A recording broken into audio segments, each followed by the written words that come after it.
All right, here we go on the first episode of the week right here, SEC football and beyond. It's Dan Matthews. He's Chris Landry. As we look forward to talking a couple of programs that I think a lot of people are really excited to talk about today. Chris, since we parted last, there has been even more that's happened in SEC expansion. We'll cut into that a little bit today. There's also been a few other news and notes coming out of the conference and from around the college football landscape nationwide. Also, the pro football landscape that we're going to have to get into a little bit in the show today, but looking forward to getting through all of it with you. Yeah, Dan, great to be with you, man. It's going to be a lot of fun. I was just thinking when we flip the calendar to August, it is on. Practices are starting around the country in a week in some cases, and for the week zero teams, UCLA, Hawaii, for example, it's get started a little sooner. Lots going on. Recruiting never stops. Everybody's going, and once you get the NFL training camps going, you know that the college practices are here. So we're going to have a lot of fun. We're wrapping up the Alabama, Georgia breakdowns. We'll have the entire conference done, and then we'll really have some fun getting into the meat and potatoes of the games and a little bit more about these teams. And maybe we've been on this show, I don't know, we'll do a little on-camera production. Maybe we'll just talk about some of the elite teams in the country and how they match up against the elite teams in the SEC. Maybe we'll break down those in the days and weeks to come. Well, at least a couple of them are going to come up today because with us talking about Georgia and Alabama, those opening games of the season, you cannot talk about the rest of the season unless you talk about those first ones. So, of course, we are going to get into that. But as we always do here at the top of the show, Chris, before we get into first today, Alabama, then Georgia, let's start first with the headlines from around the SEC. LSU just continuing a strong effort in their class of 2022. This one, though, a 23. So Ed Orgeron working ahead. Amarion Miller, a wide receiver out of Louisiana, staying in state, at least for now, and picking the LSU Tigers. Yeah, he's a well-built kid. He's 6'2", about 195. He's a good-looking kid. He was at their camp in June. I was actually saw him there. He's from North Caddo High School, and I think he's a little bit undervalued player. A lot of the out-of-the-state schools weren't really high on him. Arkansas was. No, West Virginia, Miami. This kid's a really good-looking player. I think his best football is ahead of him, and I think before it's said and done, a lot of folks are going to try to get in on him. But, he's right now had a great time at the camp and committed to LSU today. Yeah, it's Ed Orgeron, like we've said. I mean, after really that first full recruiting class that they had, I mean, Chris, there was a little bit of a question there. I believe they finished 12th that year, that I think people were kind of looking at Ed Orgeron and saying, we don't do that around here. You're not supposed to do that around here. Well, I thought that was supposed to be your strength. Yeah, it is. And, sometimes I think the variable for LSU when they're like not in that elite range is when the state is in a little bit of a down year. I mean, they recruit well out of state, but the one thing that's different, and look, I spent time as a recruiting coordinator there, and there was a day in my day where we didn't have the fence around the state. It wasn't the same way. You have to fight off Coach Bowden in Florida State, and Michigan would come down. Ironically, their athletic director at Michigan, that's everybody talks about, he's back in Jim Harbaugh. I recruited that guy. Ward Manuel's right from New Orleans. It's changed. Nick Saban came in. One of the things we talked about when he was considering the job, and I worked with Nick in Cleveland, was, look, if you can build a fence around that state, it is an elite state. And Nick did it. And I think Les did a good job recruiting, and Ed that's it. Ed is a recruiter. That's what he lives for. That's what he does. That's what makes him, successful. And the other parts of it they have to do the best with it. Well, and really, too, I mean, like you said, Southern Louisiana, it's crucial for them. Up north as well, being able to get Shreveport, Bossier City, those areas up there, that's crucial. Then it's also really crucial for them to go west on I-20 and on I-10 to go to Houston and the Dallas-Fort Worth metro area and be able to get players to go east in this case and play. And over the last few years, they've done a great job of going there. I mean, Jamal Adams is a name that comes to mind. I mean, also to Kayla Von Chasson as well from the Houston area going to LSU and playing. And there's been plenty that have made the same decision. And then also, too, a guy from the area that we're going to mention right now because Tennessee today also able to, or at least on Monday, yesterday, getting the days mixed up. That's the way it goes this time of year, but able to pick up Addison Nichols, an offensive lineman from Greater Atlanta Christian, a 4-star offensive lineman for Josh Heupel's group, the 13th commitment, according to 24/7 Sports, that has said yes to the Volunteers. Chris, we know more than anything right now, numbers is what Tennessee needs in terms of being able to build back up the depth. Yeah, and some offensive linemen, and this kid's a really good one. He's got pretty good feet for a 320-pound kid, and I know North Carolina was very high on him. I know Ohio State really liked him. So to get a player of this caliber, that's what they need. We've had a few of those guys in that area kind of moved on, and even in the mid-state area that, Tennessee has to build back their image. This is where you want to come, and right now it's kind of not, and this may not seem like something of the past that would be a surprise, but to be able to beat out North Carolina and Ohio State for a kid that they should get is a good thing, and maybe not so much expected with where Tennessee has dropped off in the past few years. Yeah, you touched on it too. I mean, the Carolinas are crucial for the Volunteers in order to be successful. When Philip Fulmer had it really going, the North Georgia area, Atlanta obviously being the anchor of that area, Chris, but it was even to Toccoa or even to Rome or any of those areas right there. He needed to be able to get players out of there. I mean, even, Chuck Smith, who left Athens and went up to play at Tennessee. I mean, there have been a lot of players that have left the state of Georgia and gone up to play at Tennessee. So that's something else that's going to be huge for Josh Heupel and his staff. More than any state, and you live in a state in Georgia that, 30, 40 years ago was good recruiting. It's now elite. It's one of the elite.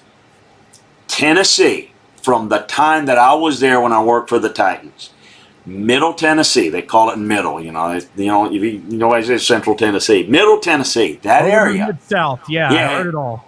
It is unbelievable. That used to be, when Philip was there, you talked about it. They had to be a national recruiting program because there were not enough players in that state. And the majority of them were in Memphis. And Memphis is like a whole other state. I mean, you can get to D.C. from Knoxville in the same amount of time you can get to Memphis. And now the mid-state area is unbelievable. There are 37 families that move into Nashville every day. And all the players, and it's a great place, and but what that does, it's a population boom. And look, we used to kind of joke that Nashville was the mini Atlanta. Well, that continues in the outskirts and the Brentwoods and the Franklins and all those areas, that it is just going to be, it's unbelievable. And the quality of the schools, the quality of the football programs, that is a positive sign. You want to talk about positives for Tennessee. The biggest thing is in-state. Now, if you can begin to put a fence around that state, it actually means something now, a lot more than it did 25 years ago. Yeah, you're not wrong. I mean, the Clausens come to mind, too. You had to go to Southern California to get guys like Casey and Rick Clausen, because Rick obviously ended up there, but then also, too, Arian Foster coming from San Diego, going out there as well. So, you're right. I mean, Philip Fulmer had to be very creative during his time there. And you mentioned Memphis. I don't know why you had to do that. I'm getting hungry now. A little bit of Central barbecue sounds. Barbecue? I was going to say, yeah. I mean, the dry rub is fine, but, it's also, too, just some good ribs. Those always. And shout out Martin's Barbecue there in Nashville. It's always my spot whenever I go to the city. That actually, another great segue there, Chris, because we're going to talk about Vanderbilt and junior running back Javion Marlowe leaving the program. I know for a coach like Clark Lee and the staff that they have there, I know that good buddy Barton Simmons is the general manager there, trying to be able to build up that program. And their tagline is come here and get developed. In this case, you want to have good players to develop. Yeah, there's no question about it. And the Marlowe kid's a good kid. He was going to be running second at running back. So I'm disappointed for that. And look, this is not about I guess this season, but in this case it is. I think it's going to be interesting to see. The one thing that they seem to be doing is putting an emphasis on we're going to improve the facilities and put the money where the money. There's no issue with money at Vanderbilt. They can do it. I mean, the Ingram family alone can just redo everything. They just don't emphasize that. And I've always felt like, look, you don't fire coaches and hold them accountable if you're not going to give them a chance. Vanderbilt's unique. We just talked about the mid-state area. This is the school there that it's tough to recruit to. Not only the academic standards, the difficulty, but you don't have the variety of curriculum that you have at other schools. It's like, a lot of, not everybody wants to go to pre-med. It's just not, it's just, you don't have a whole lot. So you got to have something to sell. You can sell the academics. You can sell the city. You've got to have some facilities to do that. You've got a guy that if you're willing to put into it, Clark would stay at Vanderbilt longer than most. If you pay them, you pay a staff, and they're hiring. They've got more staff than they've ever had, analysts and whatnot. You mentioned Barton and other guys. They're being creative. Look, Clark gets it. Clark knows it. He's selling it. I love his enthusiasm. He said it's the best job in the conference. I love the enthusiasm. For him, it is. That's all that matters, hey, right? If you believe it, say it. Why not? Yeah, believe it, do it. And you know what? For him, that's great. Just, I don't want him to look like the last 15 coaches I've seen at Vanderbilt, that they come in excited and, they have the deer in the headlight looks by year 6 saying, what in the bleep am I doing? Literally hitting your head against the wall. Don't want to see that. And it's this conference, as we've talked about the past couple of weeks, it's only getting tougher. And we're going to talk a little bit about that, how Texas and Oklahoma are going to affect the conference in recruiting, the overall talent. Well, if you're a Vanderbilt, people say, well, is it good for Vanderbilt to have them in? It's good for everybody in the SEC, a lot more money. What are you going to do with it? Where are you going to put your resources? At Vanderbilt, you don't have to win big. Just go to bowl games. Just be competitive. That's what you got to do. If you go 0-11, you can't compete. It is without question, the most desired road trip for anybody in the SEC. Yeah. They love the city, love to spend the weekend, and get tickets because nobody goes there locally. It's the darndest thing. It's incredible. You go to a Vanderbilt stadium and see a road game is like going to an NFL stadium and seeing the Steelers. Somehow they get 8,000 people in the stadium. I have no idea how they do it, but they do it. Yeah, you hit it right on the head. It is kind of like, for the longest time, it seemed like San Diego, when the Chargers were there, that seemed like it was always the home game for the opposing fan base. The Bears came to town. The Packers came to town. The Cowboys, the Chiefs, whoever it was always a home game for them. And, you definitely want to be able to try to cut into that a little bit. Because, people can say, oh, I've been here from the beginning. Look, I don't necessarily know about being there from the beginning when the product is awful. There's just too many good things to do in Nashville and throughout the state of Tennessee than to watch bad football on Saturdays. There's no question about that. You're speaking of traveling.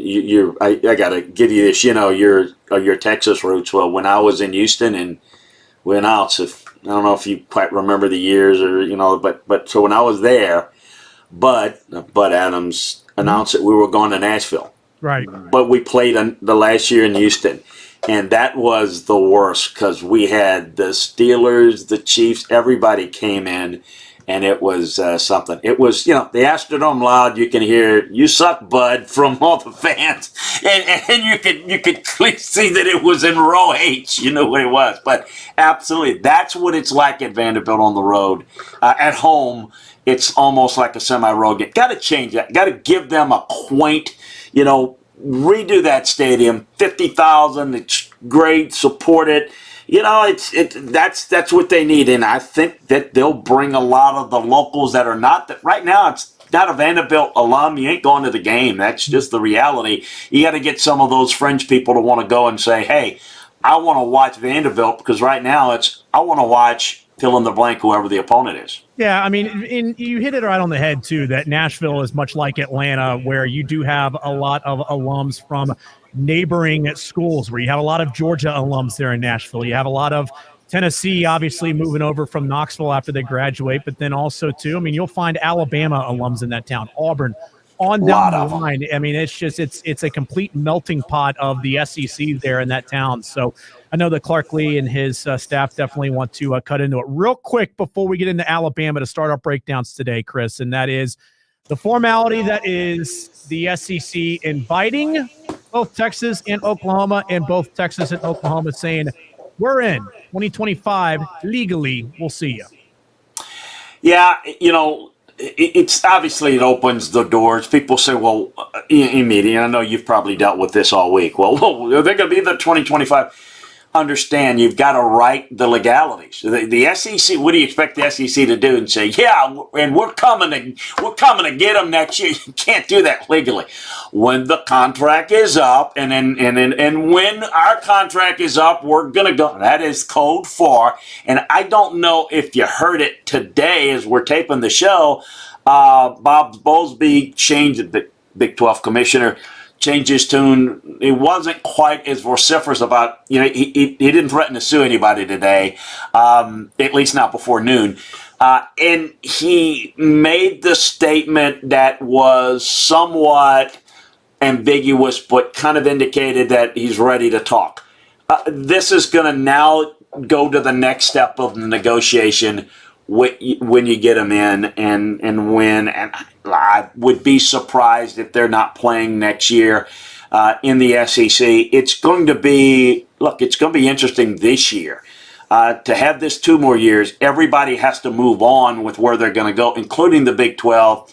And I think that's kind of how it play out. But one thing I want to mention, I was looking at something. The SEC, if you look at the 4 and 5 star prospects, they get about like 45 to 48% of the 4 and 5 star prospects in the SEC. If you add Texas and Oklahoma over the past 7 years, it's take like 2015 to now, you throw them in the SEC, let's just pretend they've been there, it would be now closer to 54%. Think about that. Over half the 4 and 5 star prospects in this United States of America would now be headed to SEC schools. So this is going to be something to watch as we kind of grow it. That's the real life impact of where this conference is headed with the addition of those 2 schools. Well, it's also, too, for what you just mentioned right there about the SEC and the critics of the SEC, it's top heavy. It's all these different types of things. The conference wins. And let's also pay close attention, I guess I should say, to the 3 days of the NFL draft. This just ended. Every single year, it's the SEC, and then it's others behind them. So, there's a reason why Texas and Oklahoma wanted to join. I think also, too, Chris, just kind of before we get into Alabama, is that I really, truly believe that Texas and Oklahoma, it's a game of chicken right now with the Big 12. Are you even going to exist? Because I'll tell you what, we're willing to allow you to exist and be the awkward people in the room because we don't need to go anywhere. We don't want to give you our money. There's no question about it. It's and how you do it, those are semantics. There are ways you can do it, and there's to think that this hasn't been thought through. That's not how this works. They've got a plan and an idea, but you got to play the leverage game, and so both are going to say, as you said, the game of chicken. You know what? Fine, we'll play for 4 more years there. Fine, we'll have you play 4 more years. And neither one of them don't want any part of that. But, if you give up your leverage position in any negotiation, it's like people used to say all the time, and the thing I hated the most in working in pro job is doing contracts. And people always say, why does it take so long? Because deadlines create movements. If the deadline is a month from now, you're not going to get the best offer from them. It just doesn't work that way. And it's just, deals can get done in a 20-minute conversation, but it may take 6 months to, get to that point. This is going to be a process. They're obviously going to play in the Big 12 this year. They'll figure it out in a time frame that's amenable to both. I think that the interesting thing to me is how does the Big 12 play it? Because does this hinder their ability to go out and add people or stay where they are or be rated? I think they are the ones that are in a vulnerable position because the SEC, it's just, they're coming. It's just a matter of when. Yeah, I mean, and the other part of it too is Jay Harris, the president of OU. I think that very much after what he said on Friday, that he and Lincoln Riley. I mean, I haven't heard it from Lincoln Riley, but it's like, yeah, we'll allow for that awkward trophy presentation at Jerry World after we win the Big 12 championship for you to give us the conference champion trophy and go from there. Because it's again, like I said last Friday on the Chuck Oliver show when I hosted for Chuck, I said, this is all Bob Bowlesby's fault. He got fat and happy. He started to not necessarily believe that the relationship was in jeopardy. And all of a sudden, his partner in the relationship said, yeah, I'm going elsewhere to find my happiness. Like, this is not going to do it, because Texas and OU said, hey, we're the ones pulling the weight around here. We can go pull less weight and get more money. I want that. So yeah, and another thing, God said years ago too. He said we are the Joneses, and Texas still thinks they are. Well, and people will say things like, "Well, Texas, they're a bully and they get what they want." Yes, because they could. They were the Big 12, and to a lesser degree, Oklahoma. They ran the league. Why? Because they could. When you have the hammer, you usually use it in a negotiation. They're not in a leverage position here because the SEC will run it the way they see fit, and they have to become, they're gonna be, I don't have any doubt that the calls to the Birmingham office will probably come, but Texas is not in a leverage position once they get into the SEC. And the Big 12, they could do it, because if they didn't, they always had the threat of we'll leave, and that's why the Big 12 would always say, what else can we get you? Can we make you happy? It's just, that's the way it was. They did it because they could. No doubt about it. Hey, if you're listening to us today or you're watching us on Twitch as well, but for those of you who take it in through the ears right here, catch all of our shows delivered right to your mobile device by subscribing to the Landry Football Podcast channel, wherever you get your podcasts as well. And you can catch all of our great shows like this one, SEC Football and Beyond, the national college football shows, SEC, ACC, Alabama football coming up this week with our good buddy Ryan Fowler from Tide 100.9. And NFL fans, you can catch the Scout's Eye on pro football by signing up on our Falcons channel, the Dirty Birds Nest. All of this is possible through us, your great friends here at Podcast Park based out of Atlanta. So you have all of that coming your way. Chris, we've covered a lot even before we got to the meat and potatoes of today.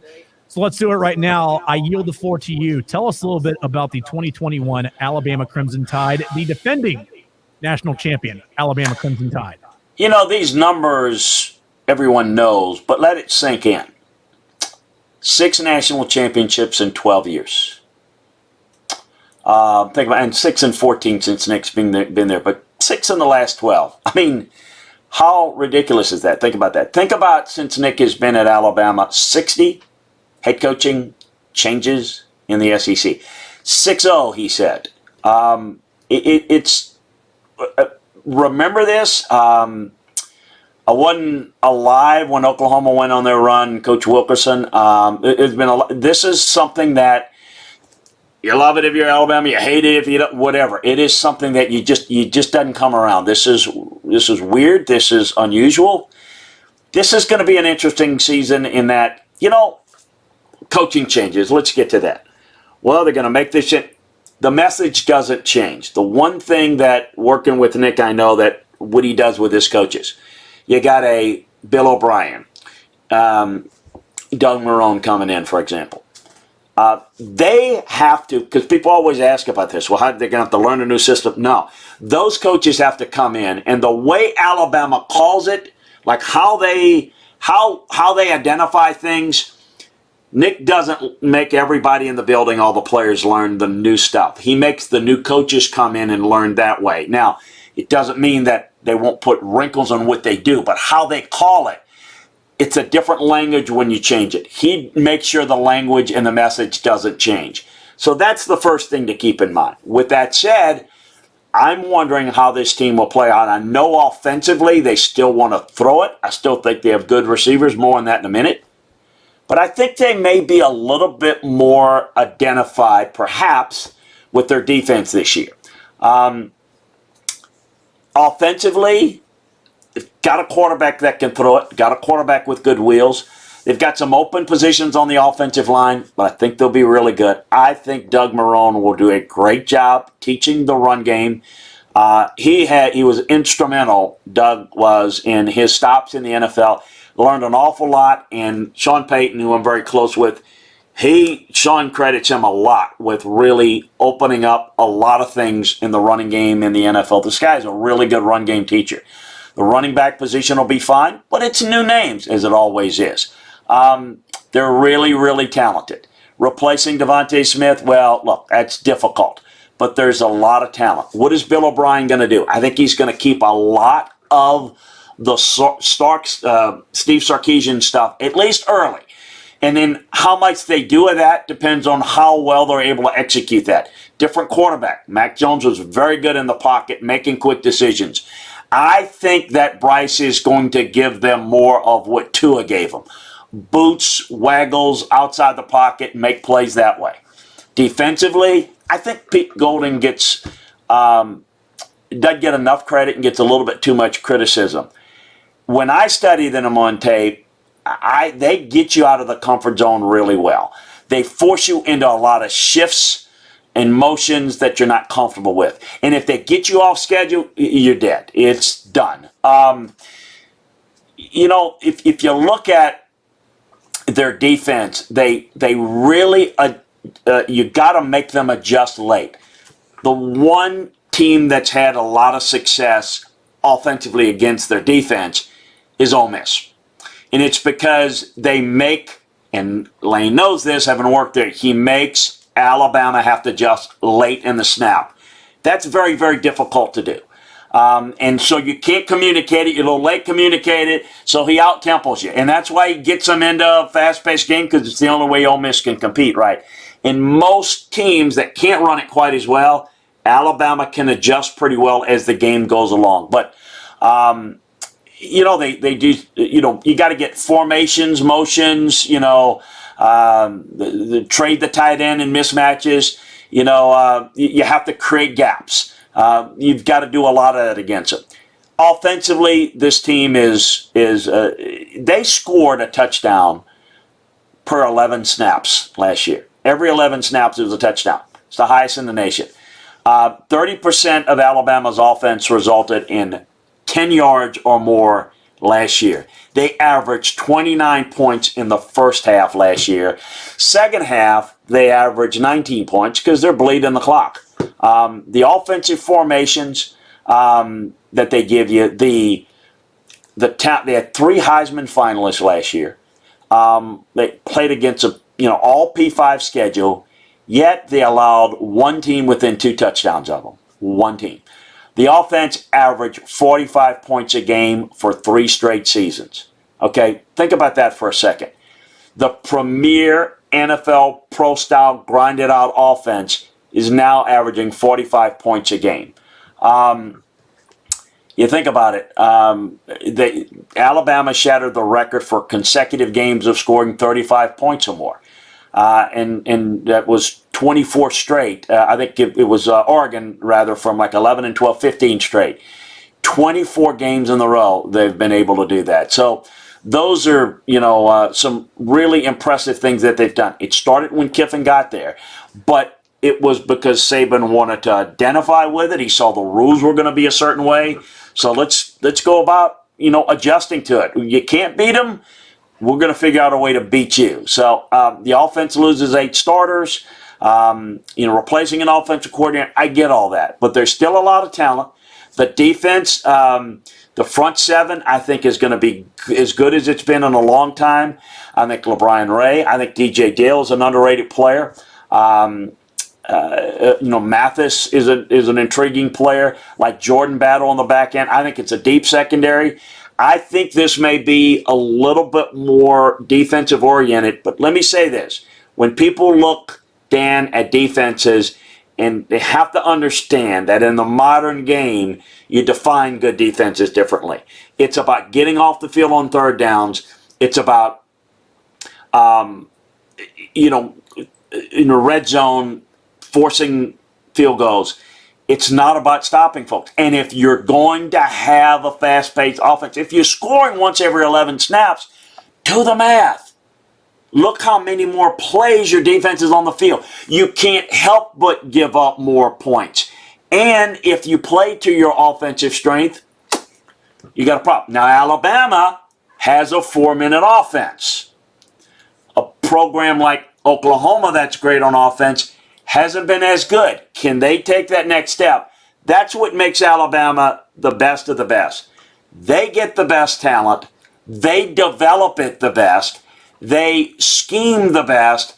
They have no letdown. There's none of the, well, they have that moment. You may be able to get a great quarterback or a great offense or a great something that will give them trouble for a series, for a quarter, for a half, maybe for the full 4 games. But under pressure, the fourth quarter program, how they finish is unbelievable. Think about it. They put people away in a way that we've not seen in a long time. And that, in a nutshell, is why they get, look at the players. I think Mechie is a blue grade player.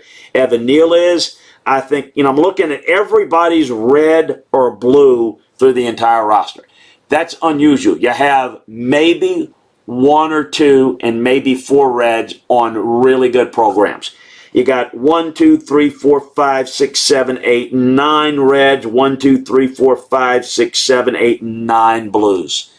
That's ungodly. And a lot of guys that recruit very well in names and numbers, the end result's not nearly as good.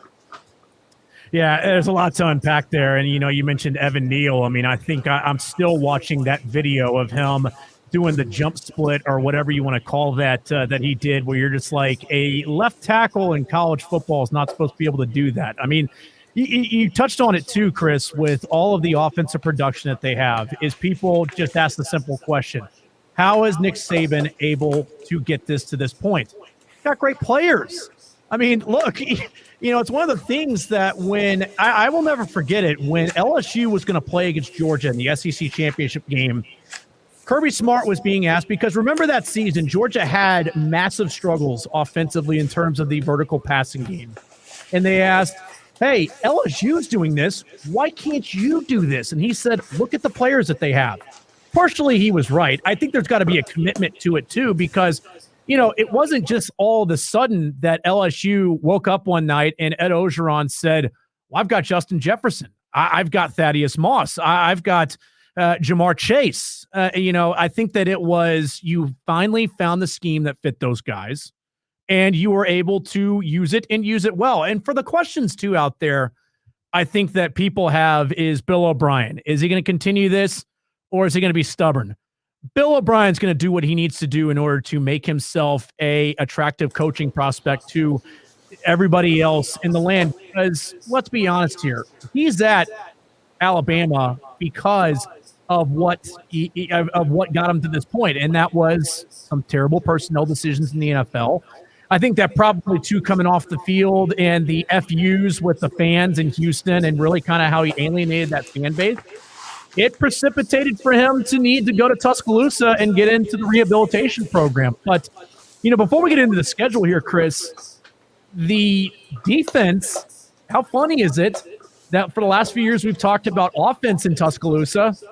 I think the defense could be the side of the ball this year that people look at for Nick Saban and say, hey, it's back to the way that he's liked it in the past. But as we've heard him say, and I know that you've heard him say as well, that offense is what wins games now. I think that more – let me actually rephrase that.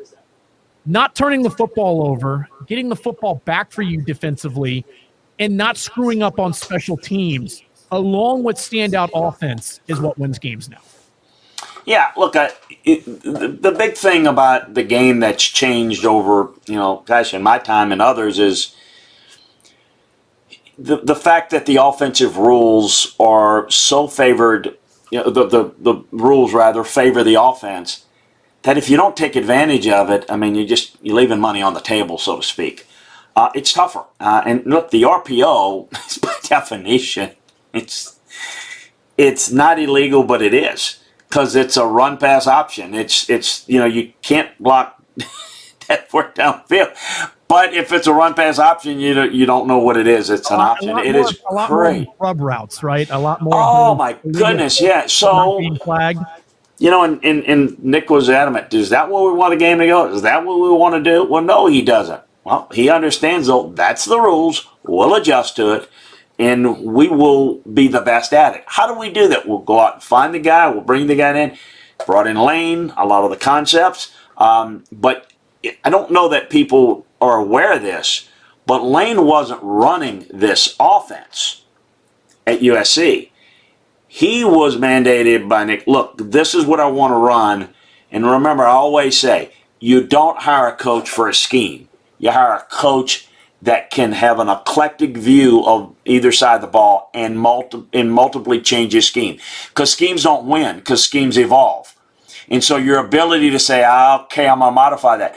And Lane went in, I'll take you back a few years, folks, when he got fired from USC, and it was he went and spent a little time in Tuscaloosa, and he spent a little time in the bowl game, and he was basically doing some research work, dissertation work, if you will.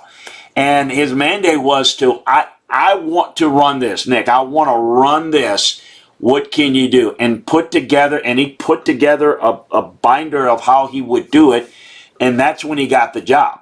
And because he said this is what we're going to have to do because this is what the rules are. And now they've become, if you're looking at elite offenses, not only do you have elite offenses, but look at the talent.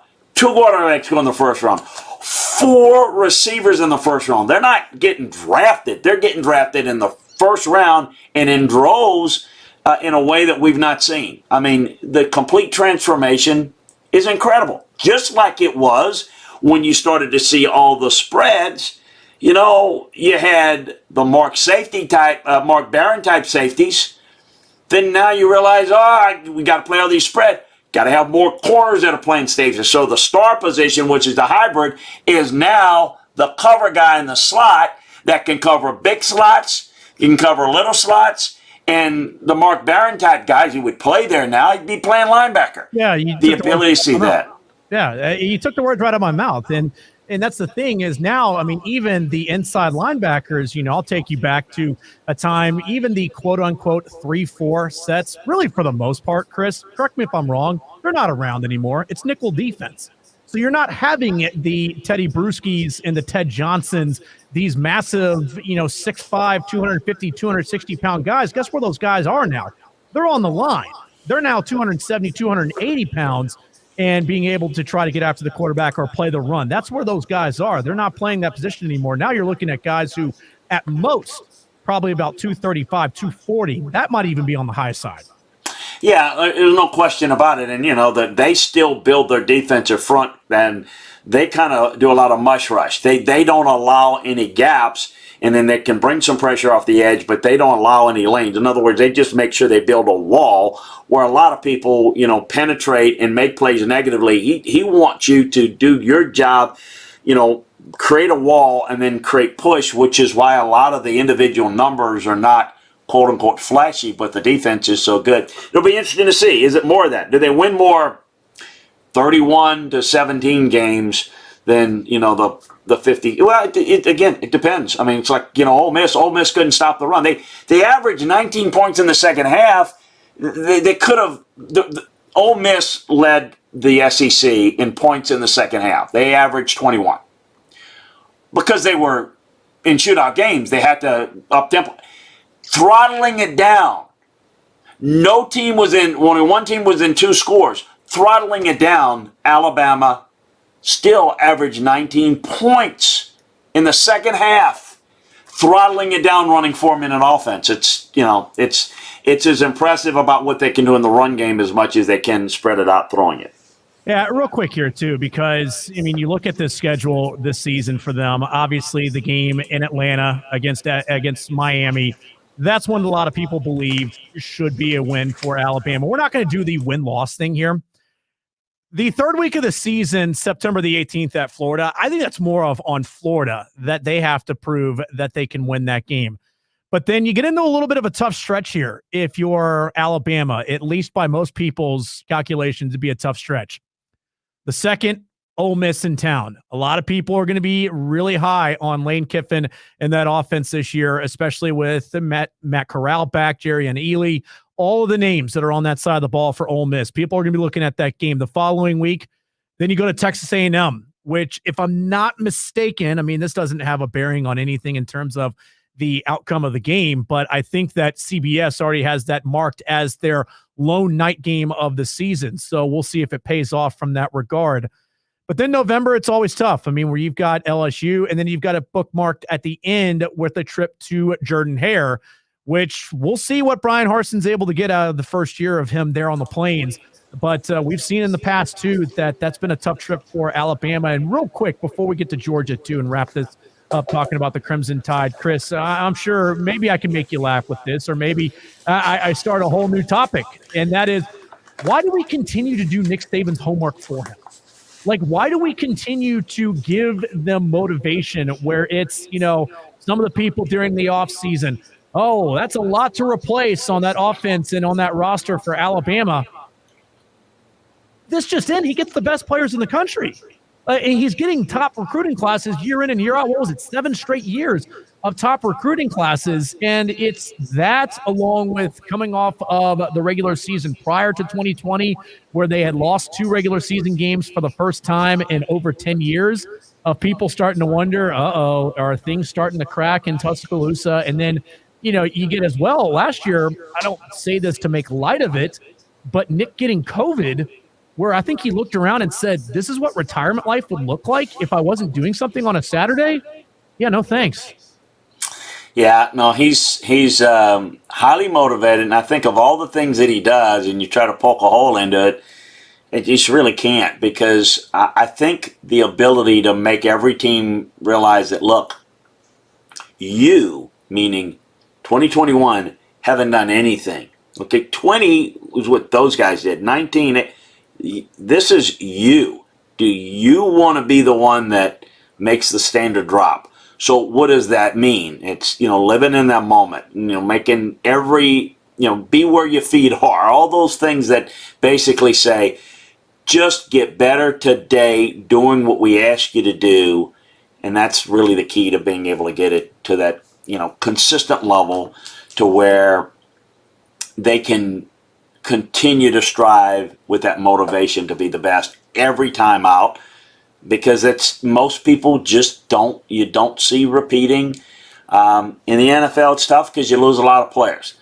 College, it's more motivation. Guys, you lose a bunch of guys, they leave, go pro. Well, they do that. They leave all those guys. Last year you heard, well, they lost all those guys at LSU. Well, they did. Alabama loses them every year. There's never doubt. Why? The message never changes, and the standard is what the head coach set. So coordinators, players can leave, but the trunk of the tree is there and rooted, and everybody else are the branches that make it work. It's really remarkable. It truly is, because who would ever fault him for having I shudder for Alabama fans to even say this, a 9-3 season. If that happened, Chris, we'd be writing him off. We'd be saying it's over. This guy can't do it anymore. But it was close enough of losing 2 games in the regular season in 2019 that got everybody to be like, oh, God, things are really starting to change in Tuscaloosa. And then, boy, we corrected to make sure that we were wrong. All right, twitch.tv/Chris Landry Football, or click follow Chris on Twitch over at LandryFootball.com. Follow us by clicking the heart button. And please join us in the chat room over here. We love to hear from you, because at the end of the show, we come to you. We answer your questions. Subscribe to our channel, Chris Landry Football. Great way of supporting what we do and allows us to be the Chris Landry Football Insiders. This will always get you the Family of Football podcast on the Landry Football Network. That's NFL, college, SEC, ACC, Big 10, Big 12, Pac-12, all coming your way over on the Twitch channel. So we have talked about the Alabama Crimson Tide. Chris, it's only fair that we talk about the team that a lot of people think is going to be facing them at the end of the 2021 season in Atlanta, and that, of course, is the Georgia Bulldogs. Well, very talented team, and I think a very, very sound program. And I know that is the frustration of their fan base, and certainly the fun poking jab by the fans of other fan bases, well, they can't win the big game. They're not well coached. They do this, that, and the other, yada, yada, yada. This program is really good. It's the program that looks the most like Alabama. When I look at them behind the curtain, I mean, how do they do things, structure, how they've got more analysts than Alabama, all the things that they do. I think there's been we talked about Nick Saban's evolving. One thing I'll remind folks, Kirby and Georgia's got a history of this. There's only one time they've hired a head coach to be their coach. That's Jim Donnan. Everybody else that they've hired has been an assistant coach. And Kirby's a great fit for Georgia. We all know that. He's an outstanding coach. He's done a great job putting together the infrastructure. And oh, by the way, and I don't think this has to be the case, he happens to be a Georgia Bulldog. But he is still very young as a head coach. And I think he is learning. And I think he is evolving. And I think he was around a lot of the success and the reason for the success at Alabama, doing it the way that we discussed that Alabama used to do it. I think he has been tinkering, dipping his toe into trying to evolve and become more vertical passing. And I think that's been the plan for a while, and it just hadn't happened. Transfer quarterbacks, late moves. I think it's really thrown a monkey wrench into it. I think it's an interesting year for this in that you've got a talented, consistent roster, but they're trying to figure out how to be elite. The defense is very simple with what they do schematically. They make good decisions and they execute well. They don't over-scheme you. They just play great technique. They're not very diverse. They're just very good in how they teach it. The defensive front is so tough to block. That's the deepest defensive front in the league, one of the best in the country, along with Clemson. They force you out of what you want to do because they'll attack you and they'll force you to have to take a running back or a tight end. It's tough to try to play this team.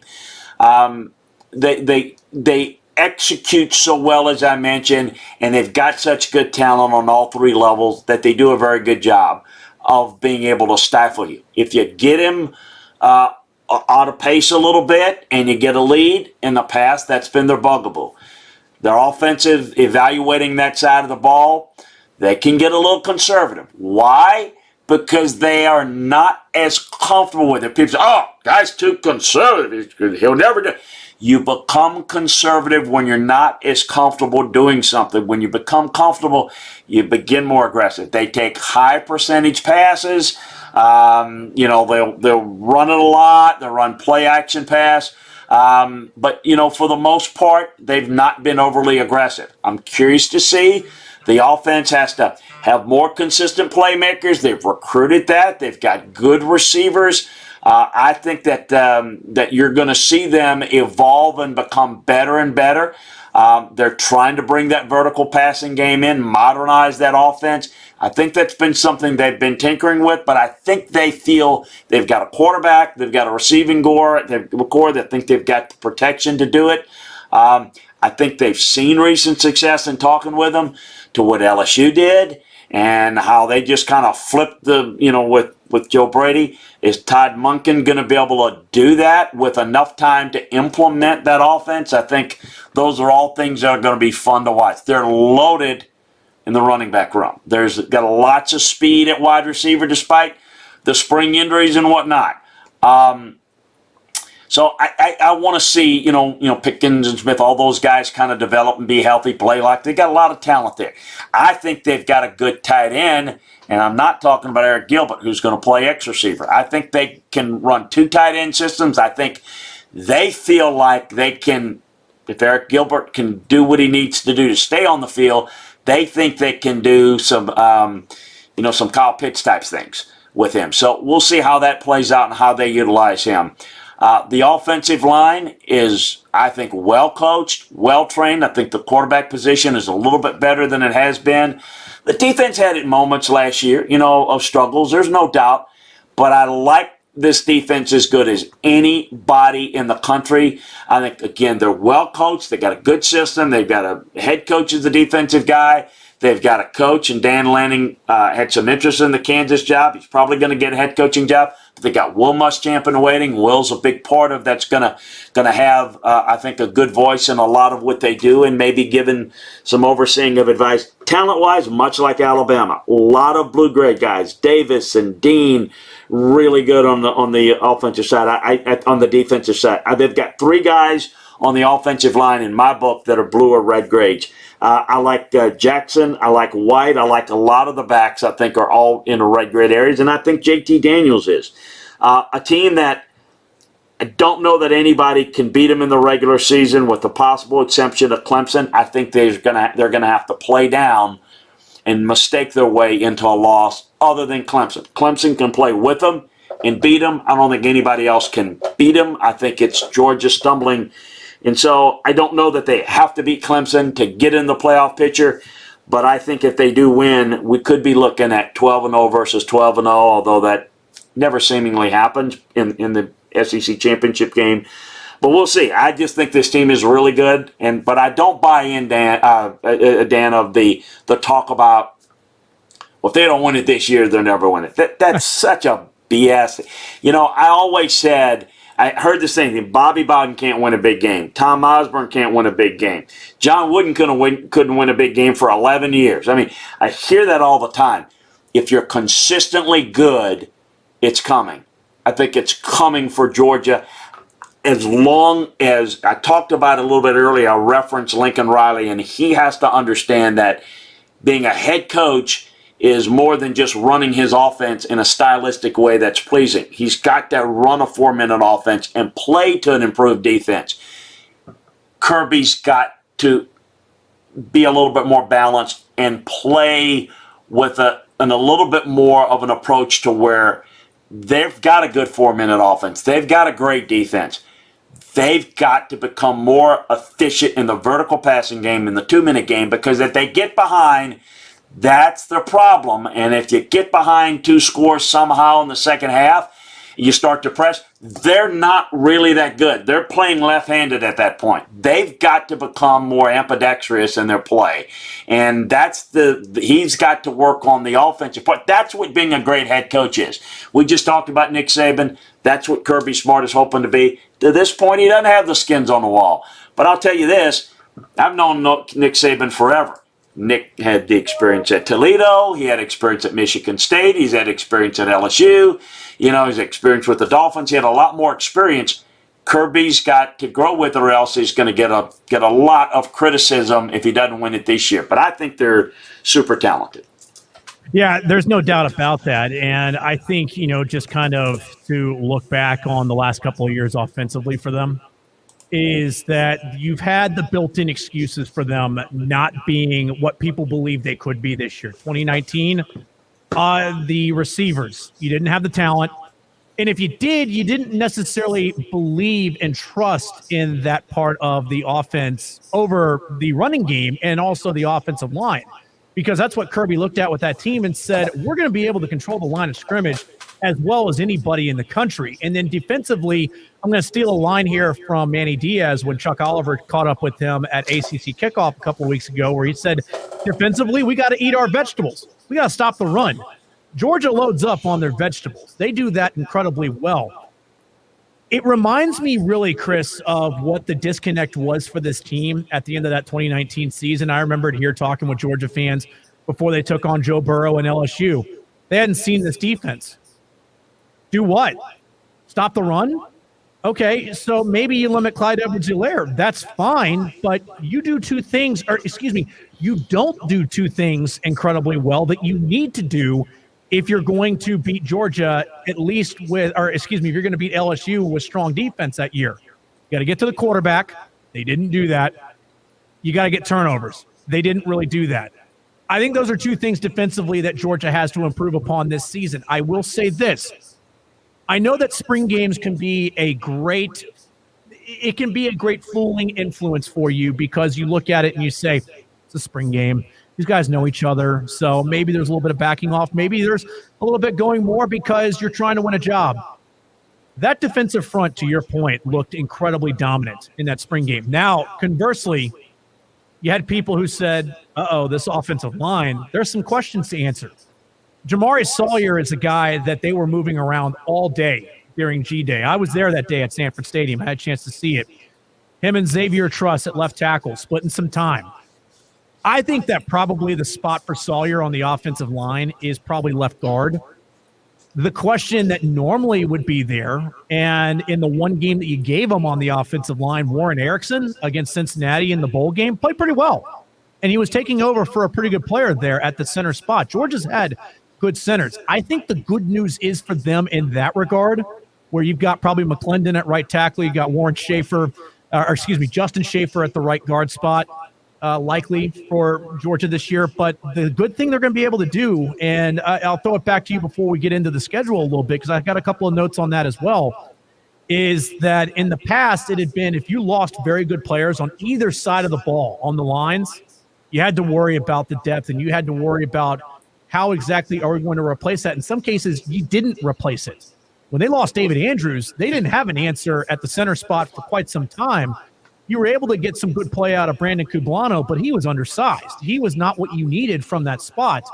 And then eventually you got the play that you needed up front there. And it's the offensive line started to create that identity of them looking around saying, we can be physical. We can bully people. As a matter of fact, we are going to do that.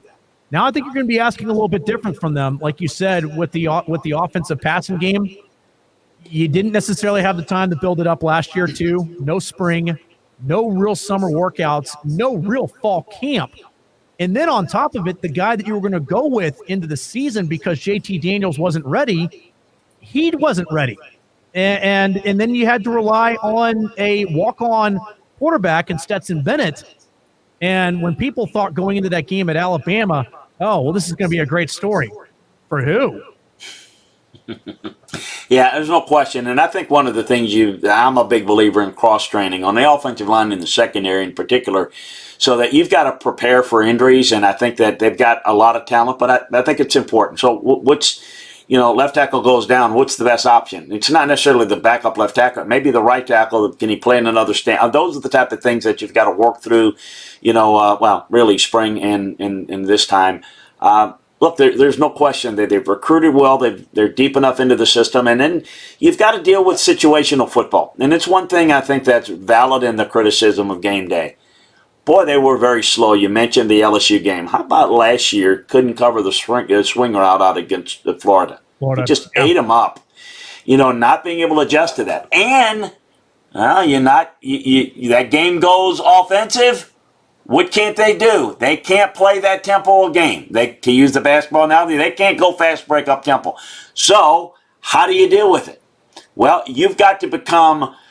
You got to have all the tools in your toolbox. You may not need to pull them all out in a certain game, but if you're going to you can't stop the swing route, you can't make the adjustment, then you better get on your horse and score against that defense and win a shootout game. Well, they haven't been able to do that. They win their way, and that's good, but there's a limit. There's a ceiling to that. Just like I said, there's a defensive limit to Oklahoma. There's not a limit to the elite teams, and Clemson has been elite at times. We know Alabama's been elite.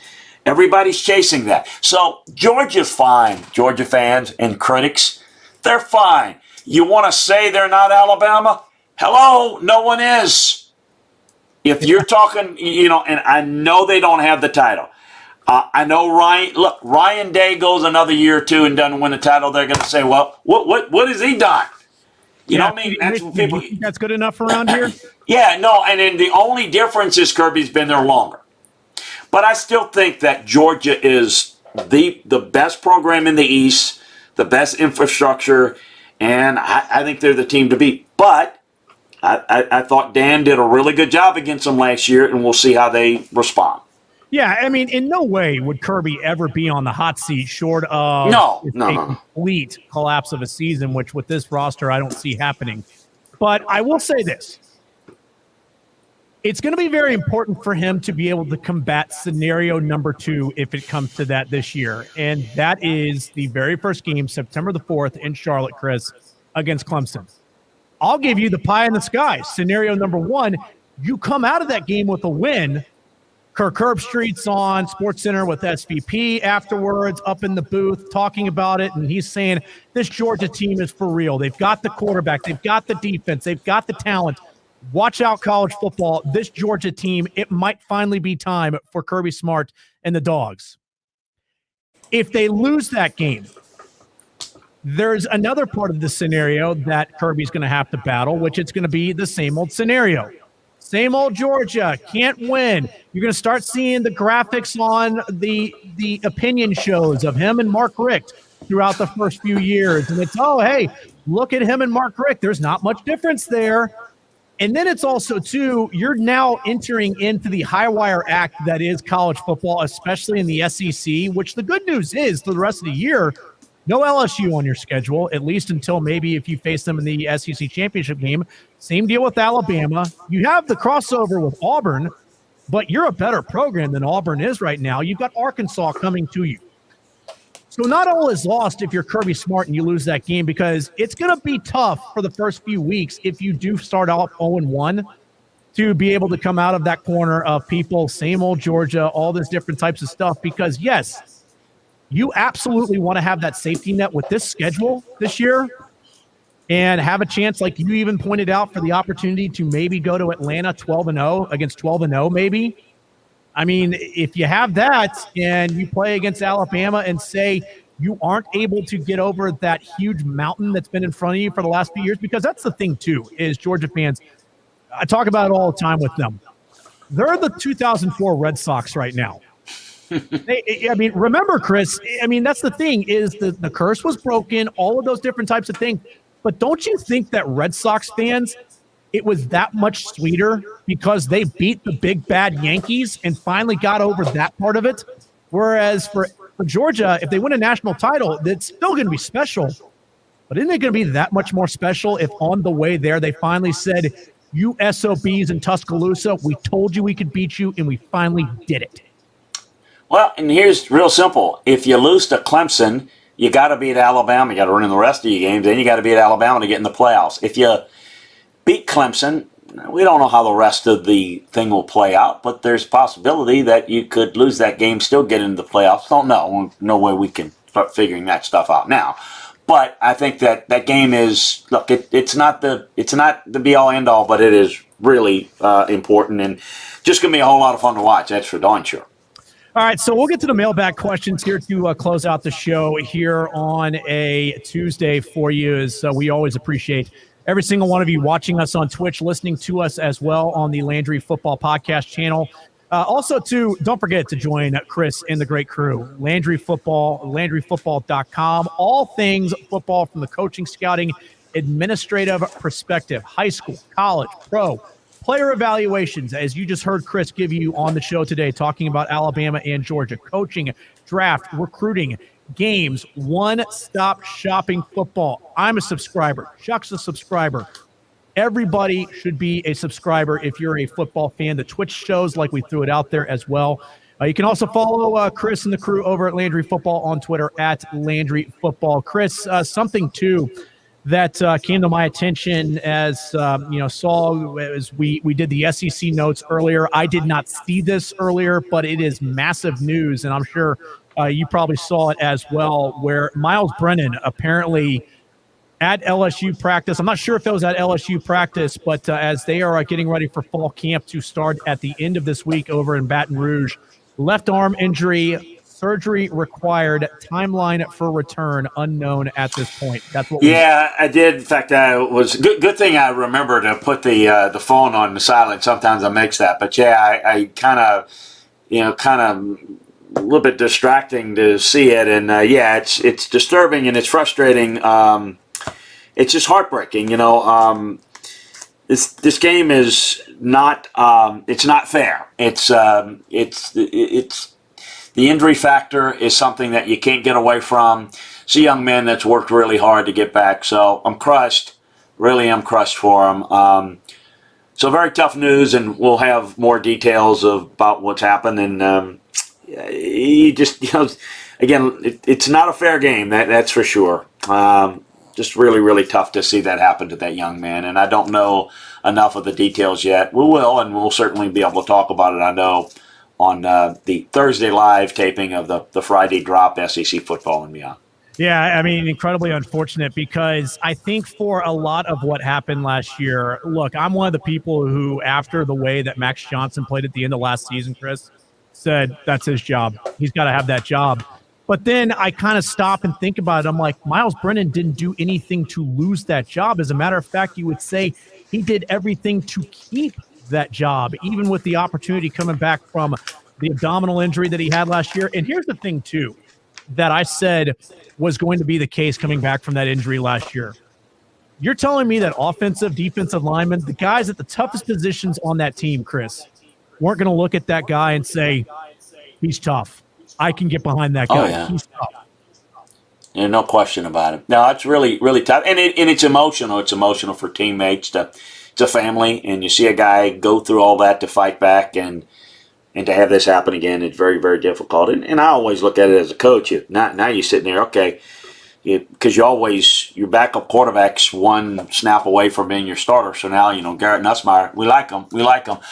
Well, he better be ready now. Now he's going to get he's going to get the reps when they kick it off. And, it's not something we thought. We thought we had, LSU would have a veteran guy, and Max is, probably can make more plays, but Miles knows the offense really well, and they've got playmakers. They've got a couple of options now. One of the options gone, and it's about getting Nussmeier ready to go because you got to get number 2 ready to be your number 1 in a moment's notice, and that's not as easy, particularly for a younger guy that to this point hadn't had as many snaps. Hard to get 3 guys ready to go. Neil, in fact, it's impossible. Well, I mean, it's one of those things, too, that people always say, oh, stay ready, stay ready, stay ready. It's easier said than done, Chris. I mean, because I think that you're exactly right. Garrett Nussmeier came in there with saying, hey, you know what? I want to get a good opportunity to be able to get some meaningful snaps this year. But now, I mean, he's going to be getting them early in the season. I mean, I don't know how long, again, Miles Brennan's going to be out. But, I mean, that game, and I know that you and Neil had broke down the schedule, but McNeese State, Central Michigan. I mean, games like that early on in the year, you would expect that Garrett Nussmeier now is going to be getting some playing time. So, again, we'll figure out how long the LSU Tigers are going to be without Miles Brennan. For him personally, that's tough. That's tough. All right, so let's close it out with this before we get to the mailbag questions. Again, to everybody on the Twitch channel, please feel free to jump in there with your questions. I see a couple of them in there. We will get to them here in just a couple of minutes. But let's start first with a couple of college football bits of news, Chris. One of them, the news out of the state of Texas. It was teased last week in a story by Yahoo Sports that South Lake Carroll quarterback Quinn Ewers was leaning towards leaving high school early, reclassifying, and going up to Columbus and starting his time with the Ohio State Buckeyes on Monday. That was confirmed by him on Twitter. He is indeed going to do that. Now, the emphasis for all of this as well is his trademark, mullet, all that different types of stuff, Chris. He was starting to get NIL attention, and he looked at it and said, why not go ahead and start that clock now and at least be in the classroom there, be on the practice field, and be able to see how things shake out in Columbus. And, oh, by the way, be able to make some money too. Yeah, I think that's obviously the latter part is the key is you got a chance to make money. Can't do it in high school. State high school regulations there, and I don't know that there's a state that would allow it, but so you're going to see that. Now, how often you're going to see it, this, Dan, how many guys can command that? So if you're looking at a guy that's maybe we'll use this vernacular, I don't grade him this way, but all right, so let's say it's 2-3 star guy. Well, he may not, he doesn't, the NIL may not be available to him, and B, does he have all the offers? So I don't know that but I will say that there's a good possibility that a lot of these highly rated guys may want to do this. But you also have to have your academics in order, can do it. A lot of things need to fall into place. Here's what I'd say. It annoys me, just the coach comes out at me, that when people say, well, he doesn't have to play high school football his senior year. He's already got the scholarship. He doesn't have to play his senior year in college. He's already going to be a first-round draft pick. Your development is hurt to some degree. And so it's not that he can't achieve what he wants to achieve, but he's going to miss his entire senior year in high school, which from a development standpoint, hurts him. Football development. It's not going to hurt him in terms it doesn't mean that it means it can't be successful. He's behind some good folks. He's not going to be a factor this year. Now, make it a positive. Go in, work hard, be around the football program, learn how you do things. But I don't know that this is something that I would recommend. I think playing football is really important. But the almighty dollar, as it always does, if you can command that type of money and you can't get it at this level and you take care of your academics and you can enroll early, even earlier, a lot of folks are not going to turn that down. I know that. Well, just a couple of things from this as well is, number one, by the way, you're right about his development, because some people might say, well, what about the coaching?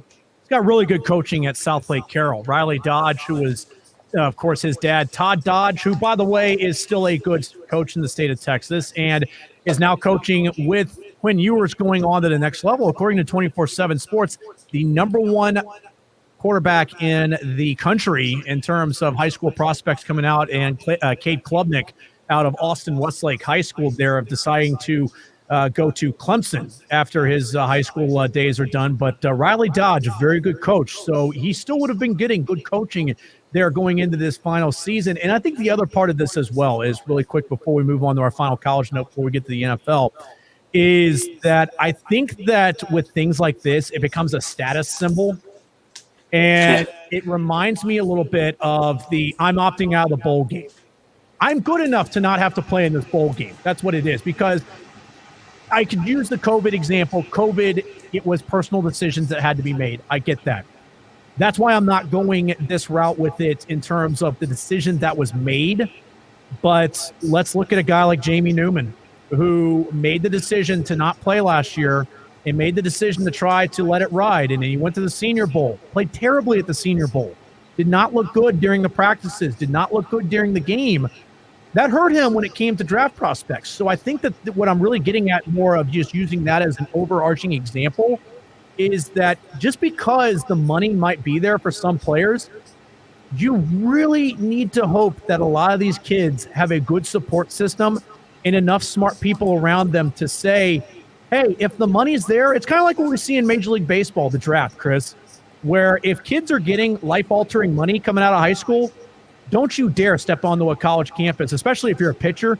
Don't you dare step onto a college campus, pick up a baseball, and start that 3-year time window that you have at least until you can come around to the draft again. So if that's coming your way, then sure. If Quinn Ewers feels like that's coming his way right now, go for it. But yeah. I think there's going to be a lot of kids out there that are teased with this of, I'm being offered $10,000, $20,000 to do this. Is $10,000 or $20,000 worth possibly throwing your career arc off to a certain direction when it could have gone another direction? I don't mean to go Mr. Destiny on everybody here, but I mean, it's something that I think a lot of these kids are going to have to weigh. And for, 17, 18 years old, that's a tough decision to make.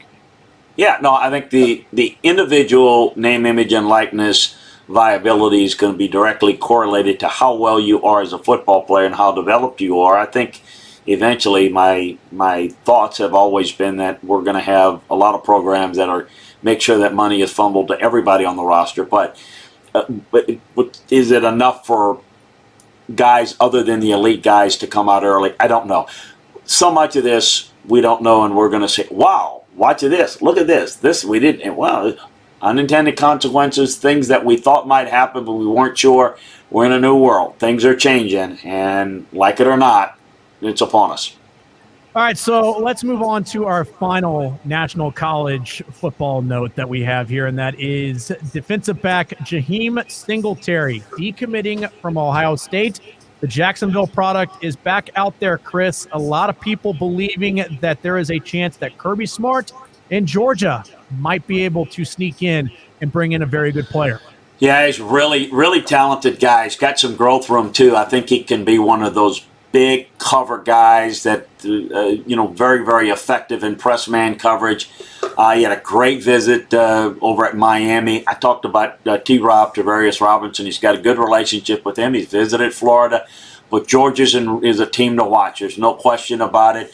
Will Muschamp, who was recruiting him, along with T-Rob, in his early days. So they've known about him for a while, and so they've got great background rapport with him.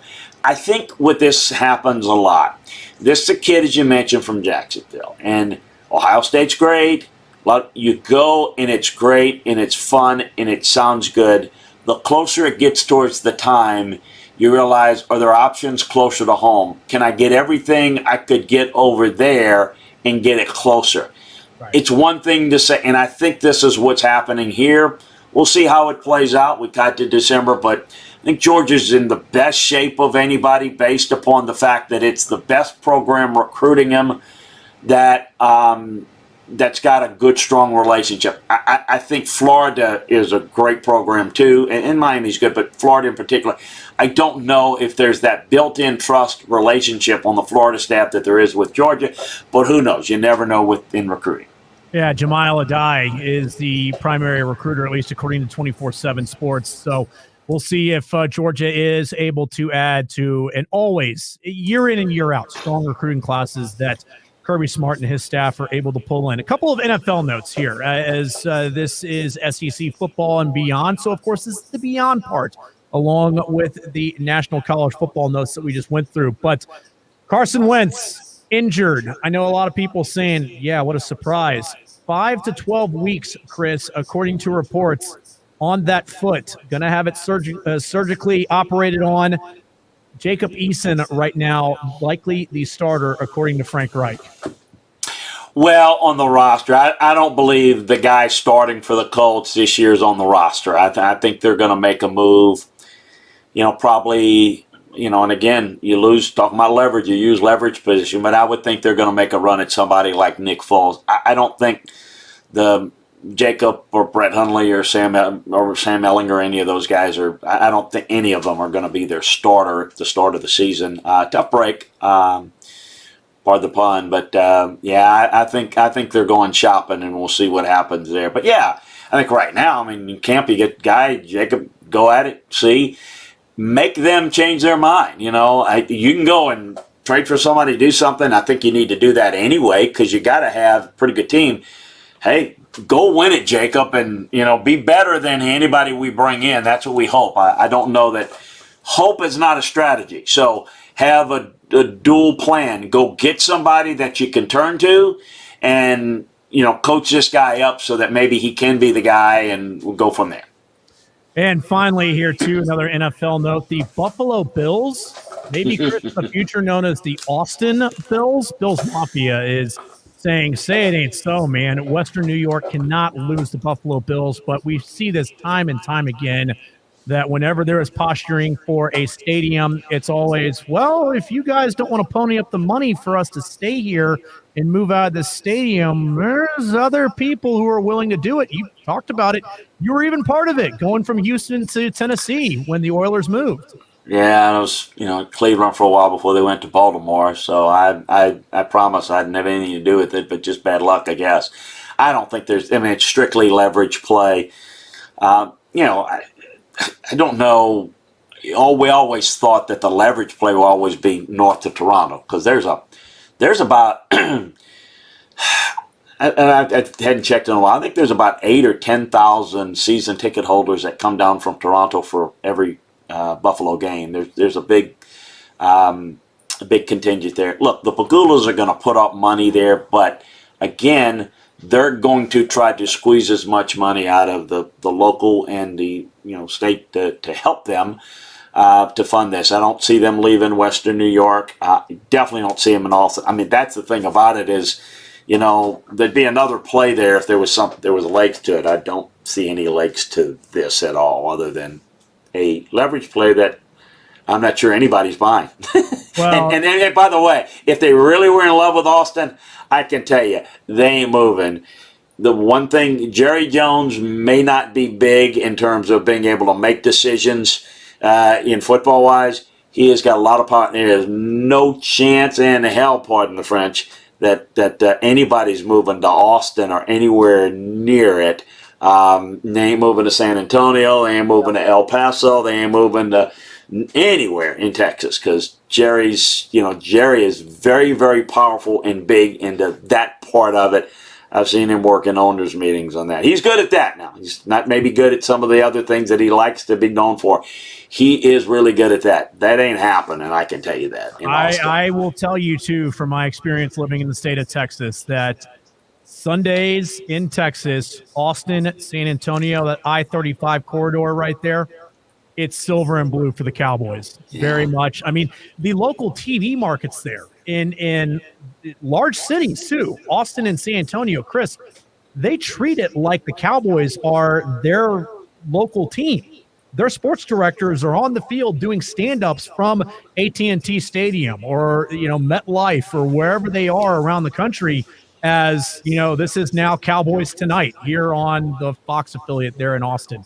Or yeah, we had training camp in San Antonio all those years. Yeah. And with the Oilers, and it was a Cowboys town. I mean, it was very little presence because we had, training in Trinity and great place.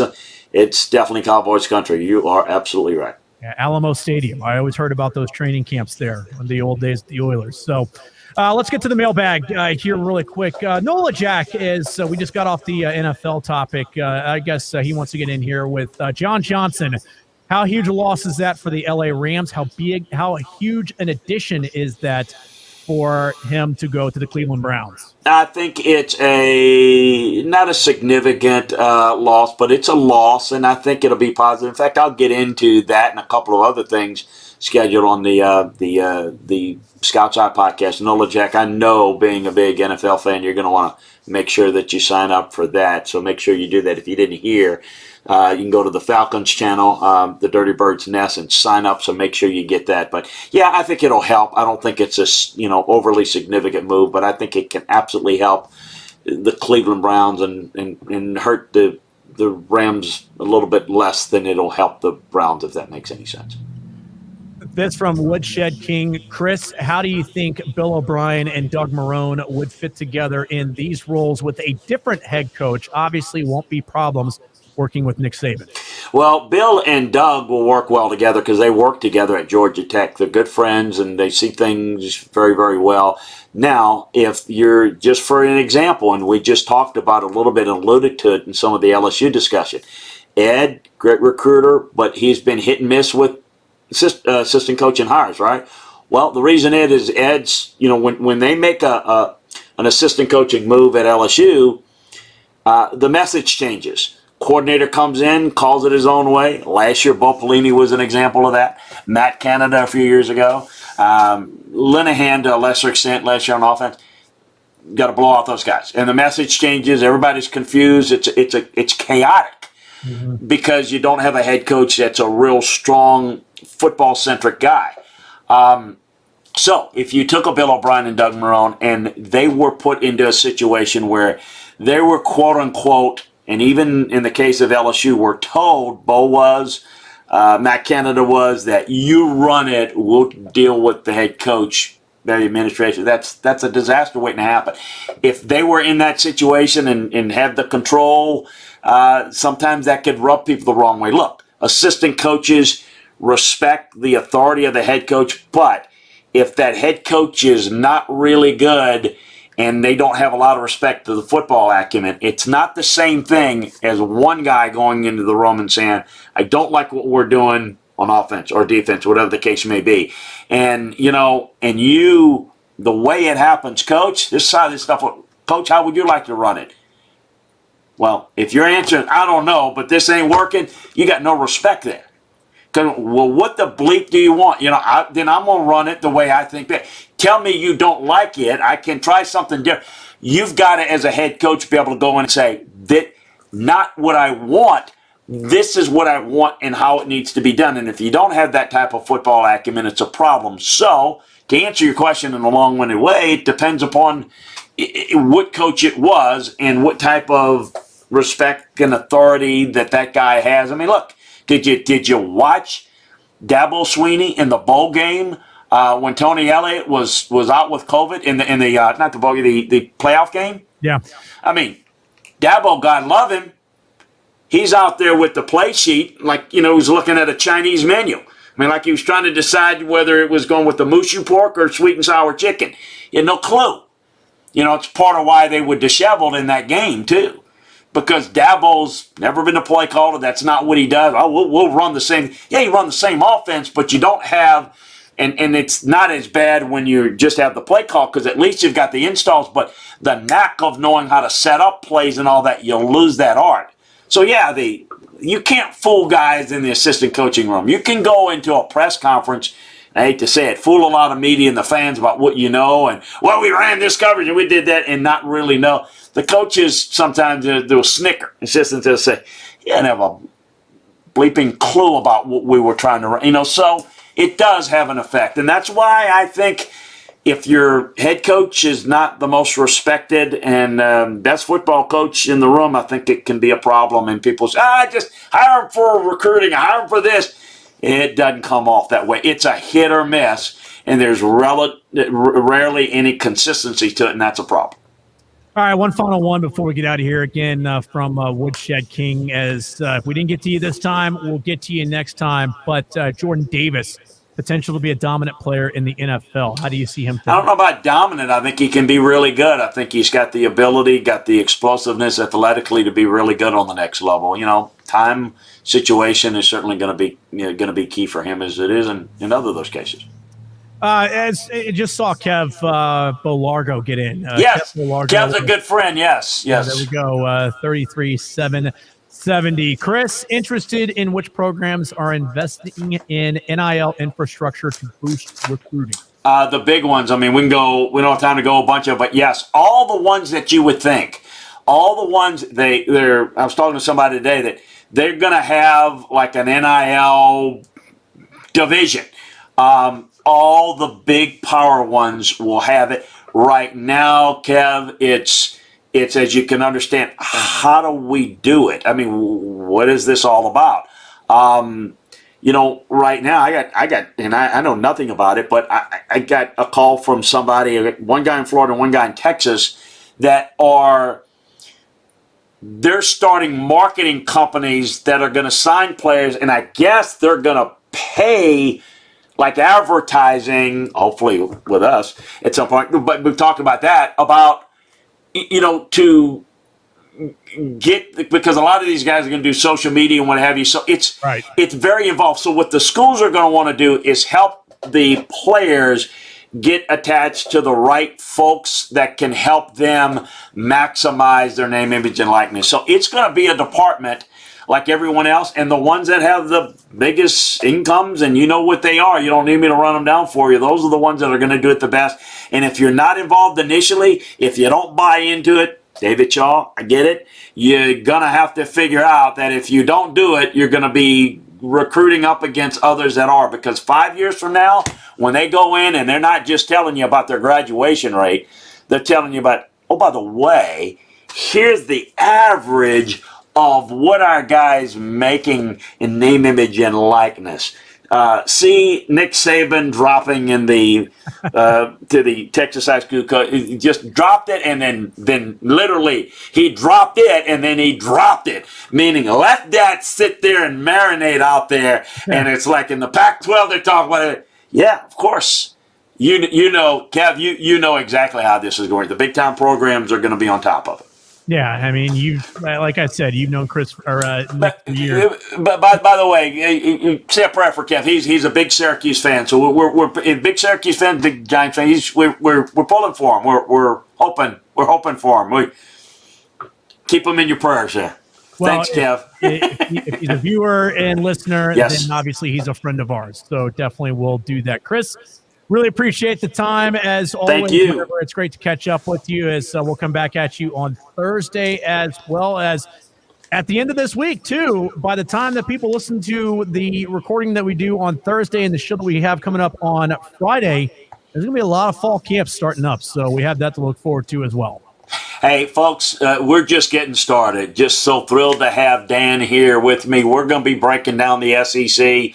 As he said, twice a week, and for those of you that follow the other conferences, Kevin, a Syracuse fan, I don't know if you got the word, but right before we do this on Tuesdays, we got the ACC football and beyond. And for those that are watching us on Twitch, we're going to have one for Big 10, Big 12, Pac-12. You know that you sign up for Landry Football's conference call, as Dan has said. And for those of you that want to catch the NFL, sign up for the Falcons channel, the Dirty Birds Nest, and you can get the Scouts Eye on Pro Football, which we'll do tomorrow at 5 p.m. Central right here on this channel. All right, Chris, catch up with you later on in the week for all of you out there watching on Twitch and all of you out there listening on the Landry Football Podcast channel. I'm Dan Matthews. He's Chris Landry. This has been SEC Football and Beyond. We'll catch up soon.